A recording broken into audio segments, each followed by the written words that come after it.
नाशिकमध्ये सलग 6व्या दिवशी गोदावरीची पूर परिस्थिती कायम। दुतोंड्या मारुतीच्या कमरेपर्यंत गोदावरीच्या पुराचं पाणी। रामकुंड आणि गोदाघाटाचा परिसर पुराच्या पाण्याखाली। नाशिकमधील सोमेश्वर धबधबा ओसंडून वाहू लागला। गंगापूर धरणामधून पाण्याचा विसर्ग केल्यानंतर धबधबा प्रवाहित। गोदावरी नदीवर असलेल्या सोमेश्वर धबधब्याची नयनरम्य दृश्य।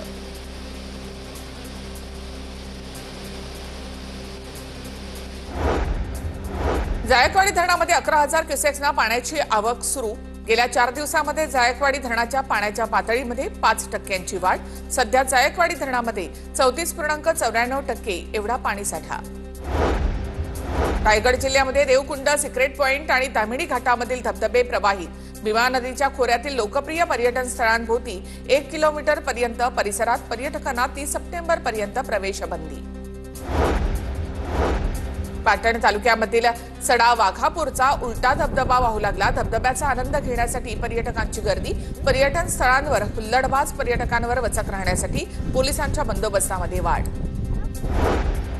उजनीमधून भीमा नदीमध्ये 31,600 क्युसेक्सना विसर्ग। नदीकाठच्या गावांना सतर्कतेचा इशारा।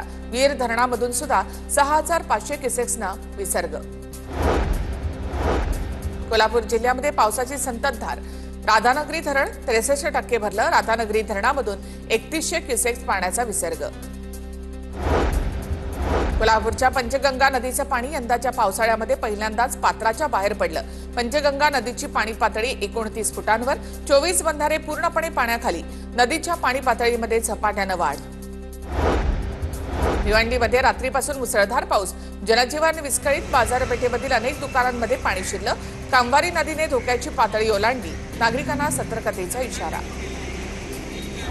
पालघरमधील मासवणच्या सूर्या नदीमध्ये बंद पडलेली हाऊसबोट लंगर तुटल्यामुळे अडकली। हाऊसबोट खासगी मालकांची असल्याची माहिती। कर्नाटकातील अलमट्टी धरण जून महिन्यामध्येच 61% भरलं।